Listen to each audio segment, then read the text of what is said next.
Good morning and welcome back to Margin. This morning we're going to talk about how many streams of income you should have. So let's jump right into it.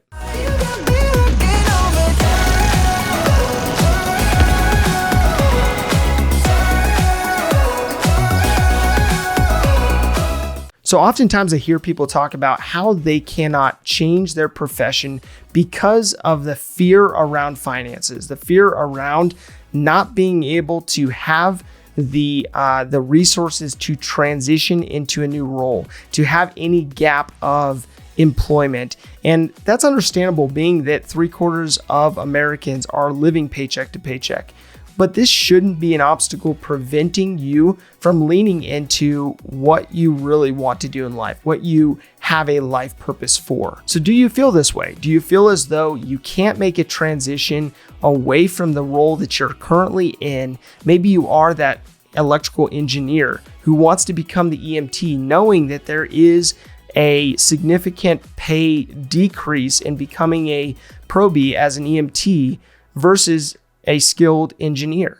And you may have that fear associated to taking steps back and therefore having to figure out how to provide in the midst of making a significant career change. So I fully understand that, but I think what needs to be evaluated is how much you actually need to live on in order to live the life that you want to live. So with the living expenses, people typically stop their minds from actually processing through what their actual needs are, what actually adds value to them, and what things are just imposed upon them because of social norms. So you may think that you need to live off of at least $65,000 a year in order to be comfortable, whereas someone else may need $250,000 a year in order to feel comfortable. So you may be surprised by the math. You may be thinking you need to live off of $65,000 a year or $250,000 a year, and it actually is a lot less.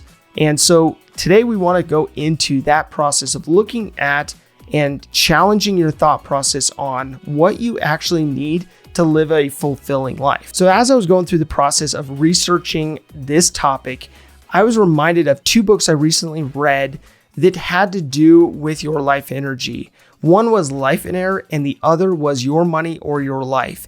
Those two books, although very different concepts, had the same or similar thought process in regards to building the life that matters to you and putting your life energy into what matters most to you. And so when you're looking at that, you have to think through the process of, if I'm going to dedicate my time to a career field, I'm going to make money from that value that I bring to that company or to my own company. And then I take that resource and I go purchase it, purchase things in order to improve my quality of life, figuring out, okay, well, are those things that you're actually purchasing, are they helping, to reduce your stress, to be something that's improving your quality of life, or are those things simply just filling up your closets, your storage units, and so on and so forth?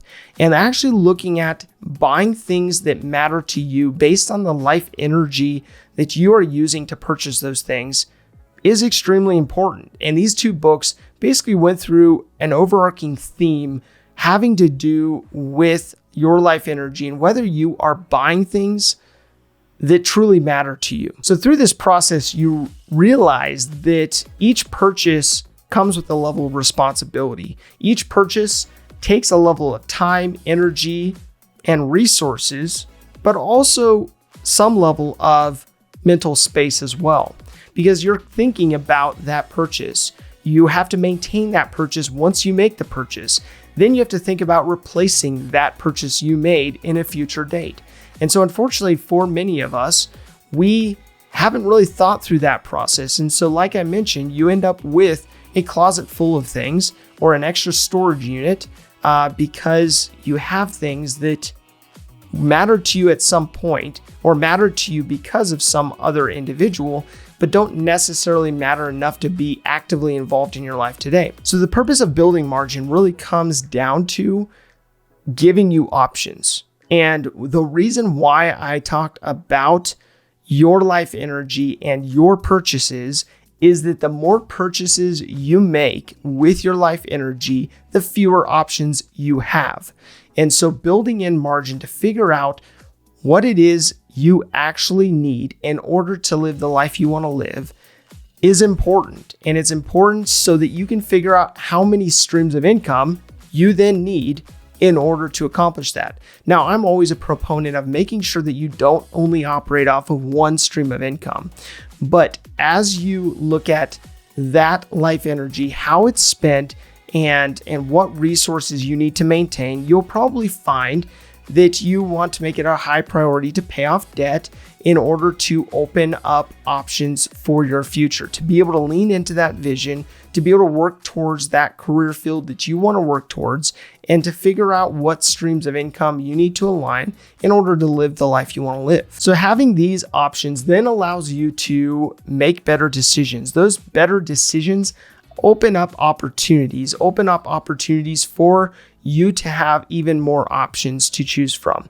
Now, when you actually have built in margin, you have room to breathe, you can step away from the decision you're making and you don't feel boxed in. It then allows you to make sure that you're making the right decision for your life, for what you want to accomplish. So this may mean that you are then involved in the things that are truly life-giving to you, giving of your time, your resources, and your talent into making sure that you are spending the time that you have for those things that matter most to you. So think about it. What do you actually need in order to live the life you want to live? What is it that you need to lean into, and what things really just don't actually matter to you? What things are sitting in that storage unit that can be done away with? It can be removed from your mental space. And figuring that out is key in figuring out how many streams of income you really need. And so when I went through this process, I looked at it from a standpoint of 3 components that mattered most to me. One was giving, and the ability to give freely without feeling restricted, without feeling like I was going to live beyond my means by doing so, and making a priority of doing that. The second thing came down to traveling. I have family all over the country, so the second thing came down to me being able to spend time with people that I love, and being able to travel and being able to be available to travel. And then the third component came down to being able to invest in retirement, invest in saving money for things that really do matter to me. So those 3 components take precedence. And beyond that, those other aspects are reduced in order to accomplish what matters most to me. As I've mentioned before, the average millionaire has about 7 streams of income. When you're looking at your own financial picture, you may have a 9-to-5 that gives you earned income, and that's an income source. You may have dividend income from stocks that you're invested in. You may have interest income from a bank account that you have, and you may have rental income from a room that you rent out or a casita that you rent out. And so you may have 4 different streams of income, but the first step is really to look at how many different streams of income you currently have. So where are you at? The second component is to figure out how much you actually need to make in order to live the lifestyle that you want to live. Now, for many people, like I said, this is going to be a lot lower than you thought. And so what you want to do is go through your plan to spend and look at the components that matter most to you. Like I mentioned with myself, when I'm looking at the aspects of being able to give, being able to travel, and being able to invest, those are the 3 areas I focus most on. And then from there, everything is just kind of ancillary. Everything else is not the highest priority for me. So looking at that from your standpoint and figuring out what is most important, what it actually costs, and then from that point, you'll be able to understand not only where you're at, but also where you want to go in regards to your streams of income. So figuring out what this number looks like for you, you may actually find that you only need to live off of about $2,000 per month, $24,000 per year in order to live the life that you want to live. Now, the next step is figuring out, okay, coupling that with those 3 Ps, figuring out where you're going. If you are going to become that EMT, that example that I gave you, then how much income do you really need in order to live the life that you want to live? And you may be surprised by the fact that you are applying money to areas that don't truly matter to you, that may matter to someone else, but not to you specifically.